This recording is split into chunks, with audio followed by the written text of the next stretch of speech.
देखो शिखरे आपणଙ୍କୁ स्वागत। आज मु आपणଙ୍କ ପାଇଁ ନେଇ ଆସିଛି देश विदेशर 30ଟି मुख्य खबर।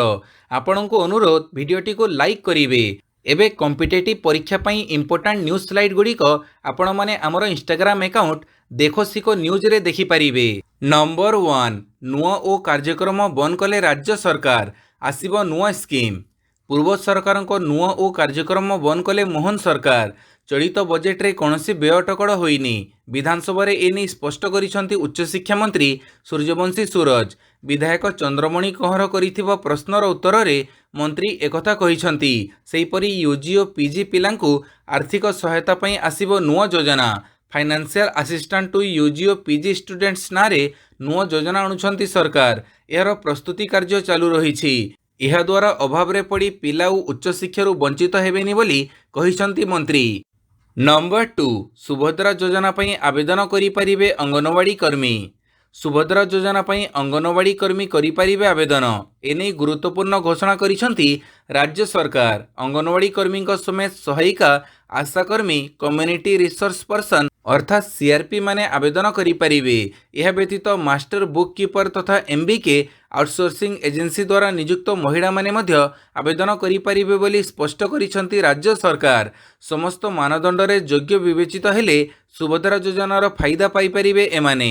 सेहीपरि सुभद्रा योजना संपर्कित समस्त तथ्य पाइबा पई आवेदनकारिणी स्वतंत्र टोल फ्री नंबर रे कॉल करि परिबे। महिला एवं शिशु विकास पक्षरु जारी टोल फ्री नंबर हेउछि 14678। यही टोल फ्री नंबर सकाळ 6टारू राति 10टा पर्यंत कार्यक्षम हेबो। नंबर 3 सबु सरकारी और घरोई कार्यालय रहिबो स्तनपान कक्ष। राज्यर सबु ऑफिस रे रहिबो स्तनपान कक्ष। सबु सरकारी और घरोई कार्यालय रे एही कक्षर व्यवस्था हेबो। सर्वसाधारण स्थान रे स्तनपान कक्ष व्यवस्था रहिबो। एनी राज्य महिला और शिशु विकास विभाग पक्षरु सबु जिलापाल माननकु निर्देश दिया जाइछि। कार्यालय एवं सर्वसाधारण स्थान रे स्तनपान करैबा पई एक आरामदायक, एकांत एवं स्वच्छ स्थान चयन करिबाकू अनुरोध करा जाइछि। नंबर 4 ई केवाईसी पई निर्दिष्ट समय सीमा नाही, पर्याप्त समय मिलिबो कहिले खाद्य जोगाण मंत्री। ई केवाईसी पई कोनोसी निर्दिष्ट समय सीमा नाही, पर्याप्त समय दियाजिबो बोली खाद्य जोगाण और खाउटी कल्याण मंत्री कृष्णचंद्र पात्र कहिसंती। मंत्री कहिसंती जे समस्त हिताधिकारी को नोटिस दियाजिबो। सामिल होइथिबा केही भी योग्य हिताधिकारी बाद पड़िबेनी। केही चिंता करिबा आवश्यक नाही। कहार परिवार सदस्य बाहर थिले सेमाने आराम रे आसी केवाईसी करि परिबे। समस्त केवाईसी जांच सरिबा परे एही प्रक्रिया बंद करा जिवो। एही सर्वे केवल मृत एवं अयोग्य हिताधिकारी चिन्हट पई हेउछि। नंबर 5 श्रीमंदिर नाट मंडप रे हेबो एयर कंडीशनिंग व्यवस्था। श्रीमंदिर नाट मंडप रे एयर कंडीशनिंग व्यवस्था हेबो। भक्त मानक सहज दर्शन पई व्यवस्था करा जिवो। वृद्ध वृद्धा और महिलांक पई अलगा धाड़ी व्यवस्था करा जिवो। श्रीमंदिर परिचालना कमिटी बैठक परे एनी सूचना दैछंती मुख्य प्रशासक अरविंद पाढ़ी। श्री पाढ़ी कहिसंती आजिर बैठक रे भक्तंक सुरक्षित दर्शन उपरे विस्तृत आलोचना होईछि। नाट मंडप रे थिबा अदरकारी सिंदूक और आलमीरा गुड़ी को बाहर कर दिया जीवो। श्री पाढ़ी कहिसंती श्रीमंदिर निजस्व एफएम चैनल प्रतिष्ठा पई परिचालना कमिटी नीतिगत भाव अनुमोदन मिलिछि। जमी डिजिटाइजेशन नहीं श्रीमंदिर परिचालना कमिटी मीटिंग रे निष्पत्ति होईछि। सेहीपरि श्रीमंदिर रत्नभंडार कबाट सुना छावणी करा जीवो। पाणीपाग सूचना लघुचाप प्रभाव रे 2 दिन वर्षा। दक्षिण ओडिशार 3 जिला को रेड अलर्ट। पूर्व केंद्रीय बंगोपसागर रे सृष्ट घूर्णिझड़ लघुचाप रे परिणत होईछि। प्रभाव रे राज्य रे 31 तारिख पर्यंत वर्षा लागी रहिबो बोली पाणीपाग विभाग पूर्वानुमान करिछि। कोरापुट, मालकानगिरी और गजपति जिल्ला रे रेड अलर्ट जारी करा जाइछि। प्रभाव रे 31 तारिख पर्यंत निर्धूम वर्षा हेबो। वर्षा समय रे घंटा प्रति 35 रु 45 किलोमीटर बेग रे पवन बहिबो। झटका पवनर बेग घंटा प्रति 55 किलोमीटर होई पारे। प्रभाव रे समुद्र अशांत रहिबो। 30 और 31 तारिख रे मत्स्यजीवी को समुद्र मना करा जाइछि। नंबर 6 बीजेपी सरकार आनिले नुआ अबकारी नीति, खोलिबनी नुआ मद दुकान। राज्य बीजेपी सरकार क्षमता को आसिबा परे काली नुआ अबकारी नीति घोषणा करिसंती। सेप्टेम्बर पहिलारू आसंत वर्ष मार्च शेष पर्यंत एही अबकारी नीति समग्र राज्य में कार्यक्षम हेबो। एही अवधि मध्य राज्य में कौनसी प्रकार नुआ मद दुकान खोली पारिबो नाही बोली नुआ अबकारी नीति रे उल्लेख रहिछि। एथिरे बेआईन मद कारबार को रोकिबा और मद्यपान संपर्क में जनसचेतनता सृष्टि ପାଇଁ शर्त रखाଯାଇଛି। केवल सेतिक नुहे चलित आर्थिक वर्ष पूर्व नवीकरण अर्थात रिन्युएल होई नथिबा 57टी अनसप मद दुकान पुनः नवीकरण मध्य कराजिबो नाही। प्रतिवर्ष मद लाइसेंसधारी वृद्धि पाउथुबा एमजीक्यू अर्थात सर्वनिम्न परिमाण ग्यारंटी को चलित वर्ष वृद्धि कराजिबो नाही। मद बार गुड़िकरे केवल संगीत परिवेषणर अनुमति मिलिबो किंतु सेठारे नृत्य परिवेषण पई अनुमति दियाजिबो नाही। ग्रामांचल रे केवल 3 स्टार और ताठू अधिक वर्गर होटेल व्यतीत अन्य कौनसी नुआ अनसप खोलाजिबार व्यवस्था करा जाई नाही। एसबु व्यतीत निशा सेवन विरुद्ध रे व्यापक जनसचेतनता सृष्टि करिबा पई राज्य सरकार एक स्वतंत्र पांठीर व्यवस्था करिसंती। बेआईन मद कारबार को रोकिबा और चढ़ऊ जोरदार करने निमंते नुआ अबकारी केन्द्र प्रतिष्ठा सह नुआ नियुक्ति कर्मचारी मानकु तालीम और अधिक जान जोगैबा पई नुआ अबकारी नीति रे व्यवस्था रहिछि। नंबर 7 चलित वर्ष विलंबरे फेरिबो मौसुमी फसल उपरे पड़िबो प्रभाव। चलित थर मौसुमी सठिक समय देशर विभिन्न प्रांत को छुईथिला किंतु एबे मौसुमी फेरिबार ना धरू नाही।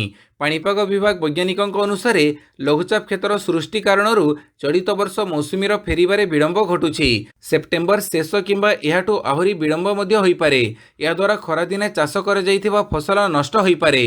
चाउल कपा सोयाबीन मका और डाली को सेप्टेम्बर मध्य अमल कर जाइथाए किंतु वर्षा जारी रहिले अमल रे बहु असुविधा हेबो किंतु शीत दिन रे चाष होतुबा फसल पई यह लाभदायक हेबो कारण सही समय रे माटी नमनीय थिबो। नंबर 8 सिंगापुर पूर्व ब्रुनेई जीवे प्रधानमंत्री मोदी। प्रधानमंत्री नरेंद्र मोदी सेप्टेम्बर प्रथम सप्ताह 2 दिवसीय ब्रुनेई गस्तरे जीवे। कौनसी भारतीय प्रधानमंत्री यह प्रथम द्विपाक्षिक ब्रुनेई गस्त। एथिपाई ब्रुनेई राजा सुल्तान हाजी हसनल बोल्किया प्रधानमंत्री मोदी को निमंत्रण पठेइछंती। एणु मोदी तांको सिंगापुर यात्रा कार्यक्रम पूर्व ब्रुनेई जीवे। प्रधानमंत्री ब्रुनेई यात्रा शेष करी 4 और 5 सेप्टेम्बर रे सिंगापुर प्रधानमंत्री लॉरेंस बोंगो निमंत्रण रे 2 दिवसीय सिंगापुर गस्तरे मध्य जीवे। नंबर 9 अर्थनीति को झटका 15 मास पर सर्वनिम्न स्तर को खसिला देशर जीडीपी। देशर अर्थनीति को बड़ झटका कारण 15 मासर सर्वनिम्न स्तर को खसी देशर जीडीपी अभिवृद्धि हार। शुक्रवार परिसंख्यान मंत्रालय तरफ जारी तथ्य अनुसार एप्रिल जून त्रैमासिक भारतर जीडीपी अभिवृद्धि हार 6.7% रही जेतेबेले कि गत वर्षर समान अवधि रे यह 8.2% रही।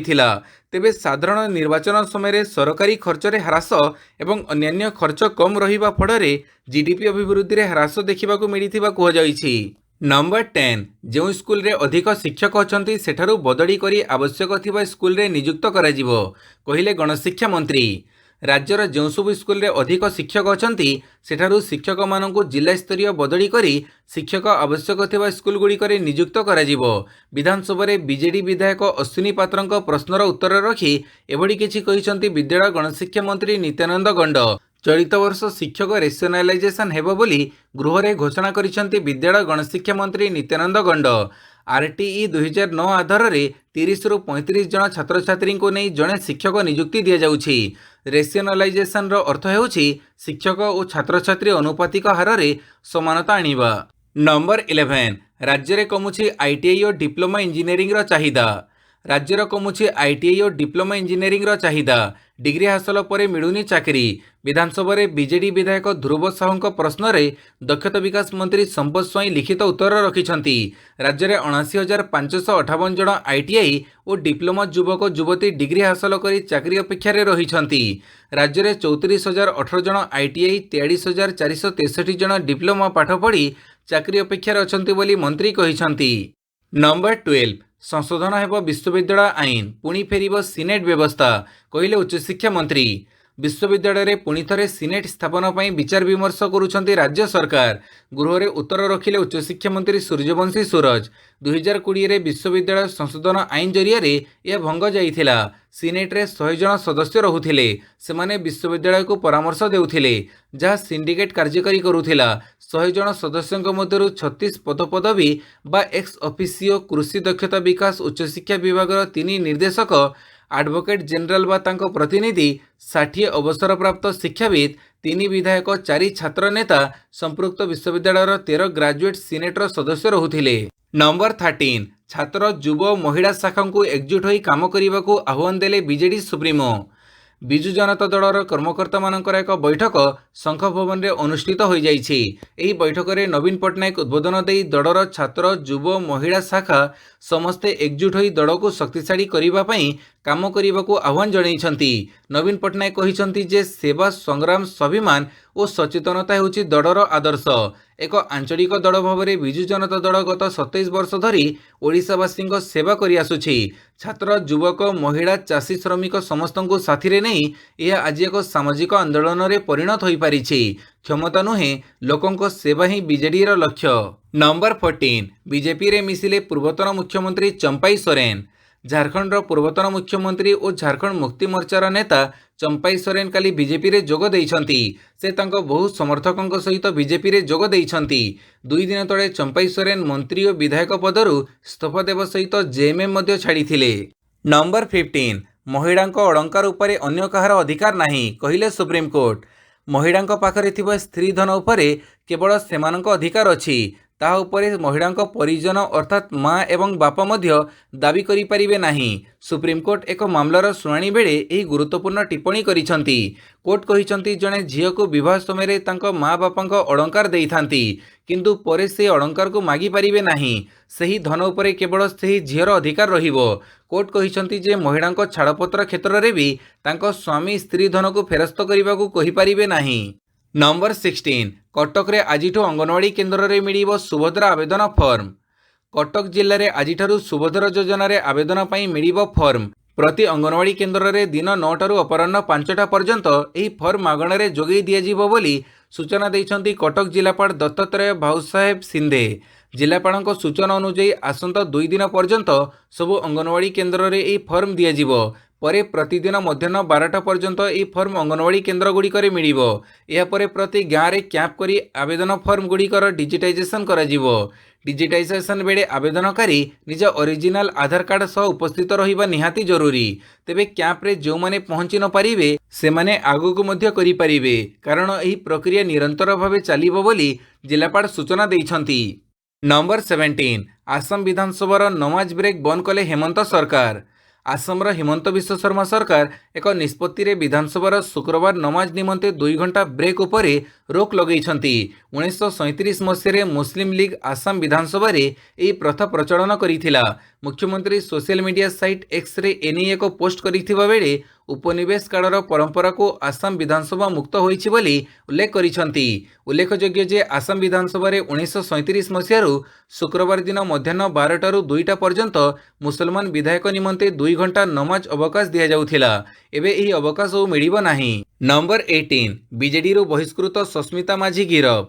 भिके पांडियानଙ୍କ नाँ नहीं चाकरी करईदेवा ना रे एकाधिक लोकंक ठारू लक्ष लक्ष टंका ठकी मामला रे फसिथिबा मालकानगिरी जिला माथिली ब्लॉक 3 नंबर जोन रो जिला परिषद सभ्य सस्मिता माझी को काली गिरफ करिछि माथिली थाना पुलिस। जगतसिंहपुर पुलिस सस्मिता को गिरफ करिथिबा जणा जाइछि। 3 दिन तले बीजेडी रो बहिष्कार होइथिले सस्मिता। जनविरोधी कार्य जोगु सस्मिता को दलरू बहिष्कार करा जाइथिबा प्रेस रिलीज रे उल्लेख करा जाइथिला। सस्मिता पांडियानଙ୍କ संपर्कीय बोली परिचय देई चाकरी करईदेवा ना रे एकाधिक लोकंक ठारू लक्ष लक्ष टंका ठकई करिथिबा अभियोग होइथिला। नंबर 19 दिव्यांग विधवा और 60 वर्षर ऊर्ध्व वृद्ध वृद्धा वर्धित भत्तारू वंचित। कांग्रेस पक्षर मुलतवी प्रस्ताव। दिव्यांग विधवा और 60 वर्षर ऊर्ध्व वृद्ध वृद्धा माने ବର୍ଦ୍ଧିତ ଭତ୍ତାରୁ ବଞ୍ଚିତ, କଂଗ୍ରେସ ପକ୍ଷରୁ ମୁଲତବୀ ପ୍ରସ୍ତାବ। କଂଗ୍ରେସ ବିଧାୟକ ଦଳ ନେତା ରାମଚନ୍ଦ୍ର କାଡାମଙ୍କ କହିଛନ୍ତି, ସରକାରଙ୍କୁ ଆସିବା ପୂର୍ବରୁ ବିଜେପି ଯେଉଁ ଇସ୍ତାହାର ଘୋଷଣା କରିଥିଲା ତାହା ପୂରଣ କରୁ। ବୁଢ଼ାବୁଢ଼ୀଙ୍କ ଯାହା ଆଶା ଆକାଂକ୍ଷା ପୂରଣ କରିପାରିନି ତାହା ପୂରଣ କର। ଘୋଷଣା କରିଥିବା କଥା ଆଜି ପର୍ଯ୍ୟନ୍ତ ପୂରଣ ହୋଇପାରିନି।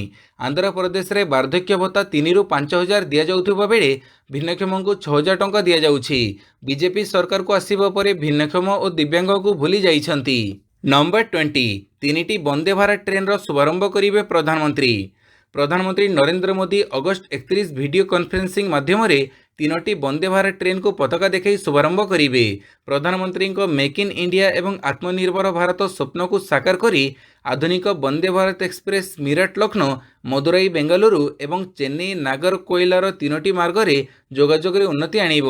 ଏହି ନୂତନ ବନ୍ଦେ ଭାରତ ଟ୍ରେନ୍ ଉତ୍ତରପ୍ରଦେଶ, ତାମିଲନାଡୁ ଓ କର୍ଣ୍ଣାଟକକୁ ସେବା ପ୍ରଦାନ କରିବ। ନମ୍ବର 21, ଉତ୍ତର ମିଳିଲାନି, ପୁଣି ପ୍ରଧାନମନ୍ତ୍ରୀଙ୍କୁ ଚିଠି ଲେଖିଲେ ମମତା। କୋଲକାତା ଟ୍ରେନି ଡାକ୍ତରଙ୍କୁ ଦୁଷ୍କର୍ମ ଓ ହତ୍ୟା ଘଟଣାକୁ ନେଇ ପ୍ରଧାନମନ୍ତ୍ରୀ ନରେନ୍ଦ୍ର ମୋଦିଙ୍କୁ ଆଉଥରେ ଚିଠି ଲେଖିଛନ୍ତି ପଶ୍ଚିମବଙ୍ଗ ମୁଖ୍ୟମନ୍ତ୍ରୀ ମମତା ବାନାର୍ଜୀ। ଦୁଷ୍କର୍ମ ଓ ହତ୍ୟା ଭଳି ଜଘନ୍ୟ ଅପରାଧକୁ ରୋକିବା ପାଇଁ କଠୋର ଆଇନ ପ୍ରଣୟନ ଉପରେ ଗୁରୁତ୍ୱାରୋପ କରିଛନ୍ତି ମୁଖ୍ୟମନ୍ତ୍ରୀ ମମତା। ଏଥିସହ ତାଙ୍କ ପ୍ରଥମ ଚିଠିରେ କୌଣସି ଉତ୍ତର ନ ଆସିବାରୁ ମୁଖ୍ୟମନ୍ତ୍ରୀ ମମତା ବାନାର୍ଜୀ କ୍ଷୋଭ ବ୍ୟକ୍ତ କରିଛନ୍ତି। ସେ ତାଙ୍କ ପୂର୍ବ ଚିଠିର ଏକ କପି ସୋସିଆଲ ମିଡିଆରେ ସେୟାର କରି କହିଛନ୍ତି, ଦୟାକରି ମୋର ପ୍ରଥମ ଚିଠିକୁ ଗୁରୁତ୍ୱ ଦିଅନ୍ତୁ। ଏପରି ସମ୍ବେଦନଶୀଳ ପ୍ରସଙ୍ଗ ସତ୍ତ୍ୱେ ପ୍ରଧାନମନ୍ତ୍ରୀଙ୍କଠାରୁ କୌଣସି ପ୍ରତିକ୍ରିୟା ପାଇନାହିଁ। ନମ୍ବର 22, ଚମ୍ପାଇଙ୍କ ସ୍ଥାନରେ ରାମଦାସ ସୋରେନ ମନ୍ତ୍ରିମଣ୍ଡଳରେ ସାମିଲ। କୋଲ୍ହାନ ଟାଇଗର ଚମ୍ପାଇ ସୋରେନ ଜେଏମଏମ୍ ଛାଡ଼ିବା ପରେ କାଳ ବିଳମ୍ବ ନକରି ମନ୍ତ୍ରିମଣ୍ଡଳ ସମ୍ପ୍ରସାରଣ କରିଛନ୍ତି ଝାଡ଼ଖଣ୍ଡ ମୁଖ୍ୟମନ୍ତ୍ରୀ ହେମନ୍ତ ସୋରେନ। ଚମ୍ପାଇଙ୍କ ସ୍ଥାନରେ ରାମଦାସଙ୍କୁ ନିଜ ମନ୍ତ୍ରିମଣ୍ଡଳରେ ସାମିଲ କରିଛନ୍ତି। ଶୁକ୍ରବାର ରାମଦାସ ସୋରେନ ଝାଡ଼ଖଣ୍ଡର ମନ୍ତ୍ରୀ ଭାବେ ପଦ ଗୋପନୀୟତାର ଶପଥପାଠ କରିଛନ୍ତି। ରାମଦାସ ସୋରେନ ଦ୍ୱିତୀୟ ଥର ପାଇଁ ବିଧାୟକ ଭାବେ ନିର୍ବାଚିତ ହୋଇଛନ୍ତି। ଏହା ପୂର୍ବରୁ 2009ରୁ 2019 ପର୍ଯ୍ୟନ୍ତ ବିଧାୟକ ରହିଥିଲେ। ନମ୍ବର 23, ବଣ୍ଡା ଜାତିର ଟେକ ରଖିଲେ ସୁନାପୁଅ ମଙ୍ଗଡ଼ା, ସମ୍ବର୍ଦ୍ଧିତ କଲେ ମୁଖ୍ୟମନ୍ତ୍ରୀ। ମାଲକାନଗିରିର ସୁନାପୁଅ ମଙ୍ଗଡ଼ା ଜଣେ ବଣ୍ଡା ସମ୍ପ୍ରଦାୟର ଆଦିମ ଆଦିବାସୀ ହୋଇଥିବା ବେଳେ ଗରିବ ପରିବାରରୁ ଦୁଃଖ କଷ୍ଟ ସହି ଡାକ୍ତର ହେବାକୁ ଯାଉଛନ୍ତି। ମାଲକାନଗିରି ଜିଲ୍ଲା ଖଇରପୁଟ ବ୍ଲକ ବଡ଼ବେଲ ଆଦିବାସୀ ଅନୁନ୍ନତ ଅଞ୍ଚଳର ହାଡ଼ି ମୁଦୁଲି ଓ ମଙ୍ଗଡ଼ି ମୁଦୁଲିଙ୍କ ପୁଅ ମଙ୍ଗଡ଼ା ନିଟ୍ ପରୀକ୍ଷାରେ ସଫଳତା ପାଇ ଏବେ ଡାକ୍ତରୀ ପାଠ ପଢ଼ିବାକୁ ସୁଯୋଗ ପାଇଛନ୍ତି। ସାରା ରାଜ୍ୟରୁ ତାଙ୍କୁ ଶୁଭେଚ୍ଛାର ସୁଅ ଛୁଟୁଥିବା ବେଳେ ବାଲେଶ୍ୱର ଜିଲ୍ଲାପାଳ ତାଙ୍କୁ ସମ୍ବର୍ଦ୍ଧିତ କରିବା ପରେ ଆଦିବାସୀ କଲ୍ୟାଣ ବିଭାଗ ତରଫରୁ ଡାକରା ପାଇ ଭୁବନେଶ୍ୱର ଯାଇଥିଲେ। ସେଠାରେ ତାଙ୍କୁ ମୁଖ୍ୟମନ୍ତ୍ରୀ ସମ୍ବର୍ଦ୍ଧନା ଦେଇ ତାଙ୍କର ଉଜ୍ଜ୍ୱଳ ଭବିଷ୍ୟତ କାମନା କରିଛନ୍ତି। ନମ୍ବର 24, ପାକିସ୍ତାନ ସହ କଥାବାର୍ତ୍ତାର ସମୟ ଚାଲିଯାଇଛି, କହିଲେ ଜୟଶଙ୍କର। ପାକିସ୍ତାନ ସହ ଆଲୋଚନା ଓ ତା ସହ ସମ୍ପର୍କକୁ ନେଇ ବୈଦେଶିକ ମନ୍ତ୍ରୀ ଏସ୍ ଜୟଶଙ୍କର ବଡ଼ ବୟାନ ଦେଇଛନ୍ତି। ଶୁକ୍ରବାର ଦିନ ଦିଲ୍ଲୀରେ ଏକ କାର୍ଯ୍ୟକ୍ରମରେ ବୈଦେଶିକ ବ୍ୟାପାର ମନ୍ତ୍ରୀ କହିଛନ୍ତି ଯେ ପଡ଼ୋଶୀ ଦେଶ ପାକିସ୍ତାନ ସହ ଆଲୋଚନାର ପର୍ଯ୍ୟାପ୍ତ ସମୟ ଶେଷ ହୋଇଯାଇଛି। ଏହା ସହିତ ଦ୍ୱିପାକ୍ଷିକ ସମ୍ପର୍କ ସମ୍ପର୍କରେ କିପରି କଳ୍ପନା କରାଯାଇପାରିବ। ଜୟଶଙ୍କର କହିଛନ୍ତି ଯେ କାର୍ଯ୍ୟାନୁଷ୍ଠାନର ପ୍ରତିକ୍ରିୟା ରହିଛି। ଜମ୍ମୁ କାଶ୍ମୀରରେ ଧାରା 370 ଉଚ୍ଛେଦ କରାଯାଇଛି। ଏଭଳି ସ୍ଥିତିରେ ପାକିସ୍ତାନ ସହ ଆମେ କେଉଁ ପ୍ରକାର ସମ୍ପର୍କ ବିଷୟରେ ଚିନ୍ତା କରିବା ଉଚିତ। ନମ୍ବର 25, ଗାଜାରେ ପୋଲିଓ ଆକ୍ରାନ୍ତ ଶିଶୁ ଚିହ୍ନଟ, ଯୁଦ୍ଧରେ ଲାଗିବ ବ୍ରେକ୍। ଇସ୍ରାଏଲ ଓ ହମାସ ମଧ୍ୟରେ ଚାଲିଥିବା ଯୁଦ୍ଧ ଯୋଗୁଁ ଛିନଛତ୍ର ହେବାକୁ ବସିଲାଣି ଗାଜା। ଇସ୍ରାଏଲର ଘନ ଘନ ଆକ୍ରମଣ ଯୋଗୁଁ ଏବେ ସୁଦ୍ଧା 40,000ରୁ ଅଧିକ ଲୋକଙ୍କ ଜୀବନ ଗଲାଣି। ଏହି ଯୁଦ୍ଧରେ ଫସିଥିବା ଲୋକ ଏବେ ମୌଳିକ ସୁବିଧା ପାଇଁ ସଂଘର୍ଷ କରୁଛନ୍ତି। ଏପରିକି ସେଠାକାର ପିଲାଙ୍କ ଭବିଷ୍ୟତ ଅନ୍ଧକାର ମଧ୍ୟକୁ ଠେଲି ହୋଇଗଲାଣି। କାରଣ 25 ବର୍ଷ ପରେ ପ୍ରଥମ ଥର ପାଇଁ ଗାଜାରେ ଜଣେ ଶିଶୁ ପୋଲିଓରେ ସଂକ୍ରମିତ ହୋଇଥିବା ଘଟଣା ସାମ୍ନାକୁ ଆସିଛି। ତେବେ ଏହା ମଧ୍ୟରେ ବିଶ୍ୱ ସ୍ୱାସ୍ଥ୍ୟ ସଂଗଠନ ଗାଜାରେ ଜାରି ଲଢ଼େଇରେ ସୀମିତ ସମୟ ପାଇଁ ବିରାମ ଦେବା ନିମନ୍ତେ ଇସ୍ରାଏଲକୁ କହିଛି। କାରଣ ଏହା ମଧ୍ୟରେ ଗାଜାରେ ଥିବା ଲକ୍ଷ ଲକ୍ଷ ଶିଶୁଙ୍କୁ ପୋଲିଓ ଟିକା ଦିଆଯିବ। ନମ୍ବର 26, ଆଇସିସିଙ୍କ ଗିରଫ ୱାରେଣ୍ଟ ସତ୍ତ୍ୱେ ମଙ୍ଗୋଲିଆ ଗସ୍ତରେ ଯିବେ ରୁଷିଆ ରାଷ୍ଟ୍ରପତି ପୁଟିନ। ରୁଷିଆ ରାଷ୍ଟ୍ରପତି ଭ୍ଲାଡିମିର ପୁତିନ ଆଗାମୀ ସପ୍ତାହରେ ମଙ୍ଗୋଲିଆ ଗସ୍ତ କରିବେ। ମଙ୍ଗୋଲିଆ ଅନ୍ତର୍ଜାତୀୟ ଅପରାଧିକ ନ୍ୟାୟାଳୟ ଆଇସିସିଙ୍କ ଏକ ସଦସ୍ୟ ରାଷ୍ଟ୍ର। ଆଇସିସି ଗତବର୍ଷ ପୁଟିନଙ୍କ ଗିରଫ ପାଇଁ ୱାରେଣ୍ଟ ଜାରି କରିଥିଲେ। ଏହା ସତ୍ତ୍ୱେ ସେପ୍ଟେମ୍ବର 3 ତାରିଖରେ ହେବାକୁ ଥିବା ପୁଟିନଙ୍କ ଏହି ଯାତ୍ରା ତାଙ୍କର ଆଇସିସି ଅନ୍ତର୍ଗତ ଦେଶଙ୍କୁ ପ୍ରଥମ ଯାତ୍ରା ହେବ। ହେଗ୍ ସ୍ଥିତ ଅନ୍ତର୍ଜାତୀୟ ନ୍ୟାୟାଳୟ ମାର୍ଚ୍ଚ 2023ରେ ଯୁଦ୍ଧ ଅପରାଧ ପାଇଁ ୟୁକ୍ରେନ ଅଭିଯୋଗ ଆଧାରରେ ପୁଟିନଙ୍କ ବିରୋଧରେ ଗିରଫ ୱାରେଣ୍ଟ ଜାରି କରିଥିଲେ। ନମ୍ବର 27, ରାଜ୍ୟର ସବୁ ନଦୀ ବିପଦ ସଙ୍କେତ ତଳେ ପ୍ରବାହିତ ହେଉଛି, କହିଲେ ସର୍ବୋଚ୍ଚ ଯନ୍ତ୍ରୀ। ରାଜ୍ୟର ସବୁ ନଦୀ ବିପଦ ସଙ୍କେତ ତଳେ ପ୍ରବାହିତ ହେଉଛି। ଏଣୁ ରାଜ୍ୟରେ ବନ୍ୟା ଆଶଙ୍କା ନାହିଁ। एने जलसंपद विभाग सर्वोच्च जंत्री भक्त महांती सूचना देइछंती। से कहिछंती हीराकुद को 1.30 लाख क्यूसेक जल प्रवेश करुछि और 60,000 क्यूसेक जल निष्कासित होउछि। ब्राह्मणी रे बन्या पानी ह्रास पाउछि एवं गोटिए गेट दे जल निष्कासन होउछि। सर्वोच्च जंत्री आहुरी कहिछंती आज खैरमाड़े 2 लाख रु 2.5 लाख क्यूसेक जल प्रवाहित हेबो। नंबर 28 आउ उड़ीबनी भिस्तारा विमान एयर इंडिया सह मिश्रण चुक्ति चूड़ांत। आउ उड़ीबनी भिस्तारा विमान एयर इंडिया सह मर्जर चुक्ति चूड़ांत होइछि कारण सिंगापुर एयरलाइंस एयर इंडिया सह मिसी भारत में व्यवसाय करने फाइनाल होइछि। नवेम्बर 11 तारिख रे विमान कंपनी शेष थर पर उड़ाण भरिबो। विमान पर सेप्टेम्बर 3 तारिख ठारू टिकेट बुकिंग बंद रहिबो। नवेम्बर 12 तारिख रु भिस्तारार समस्त विमान केवल एयर इंडिया द्वारा परिचालित हेबो। एथिपाई ticket booking Air India website माध्यम कराजिबो। नंबर 29 पारालंपिक्स रे पदक खाता शूटिंग रे भारत को स्वर्ण और ब्रोंज। स्वर्ण पदक सह पेरिस पारालंपिक्स यात्रा आरंभ करिछि भारत। इवेंटर द्वितीय दिन में भारत को मिली 2टी पदक। महिला शूटिंग प्रतियोगिता रे गोटे स्वर्ण और गोटे ब्रोंज जीति भारत। अवनी लेखार स्वर्ण जीति बेले मोना अग्रवाल ब्रोंज विजयी होइछंती। महिला 10 metre air rifle SH1 event रे उभय शूटर पदक हासिल करिछंती। नंबर 30 पेरिस पारालंपिक्स बढ़िला पदक संख्या शूटिंग रे मिलिला रौप्य। पेरिस पारालंपिक्स द्वितीय दिन में भारतीय शूटर मानक जलुआ जारी रही। अवनी लेखेरा एवं मोना अग्रवाल पर मनीष नरवाल पदक जीतबारे सफल होइछंती। मनीष नरवाल रौप्य सह भारत को चतुर्थ पदक भेटी देइछंती। से पुरुष 10 मीटर एयर पिस्तल SH1 राइफल प्रतियोगिता रे रौप्य पदक हासिल करिछंती। तांको पूर्वरु अवनी और मोना यथाक्रमे स्वर्ण ब्रोंज विजयी होइथिले। उभय एथलेट मध्य महिला 10 मीटर एयर राइफल SH1 प्रतियोगिता रे पदक हासिल करिथिले। या परे दौड़ प्रतियोगिता रे प्रीतिपाल ब्रोंज जीतिथिले। फଳରେ भारतर पदक संख्या 4 रे पहुंची। एथिरे गोटिए स्वर्ण गोटिए रौप्य थिबा बेले 2टी ब्रोंज रहिछि। भिडियोटी को संपूर्ण देखिथिबारु बहुत बहुत धन्यवाद।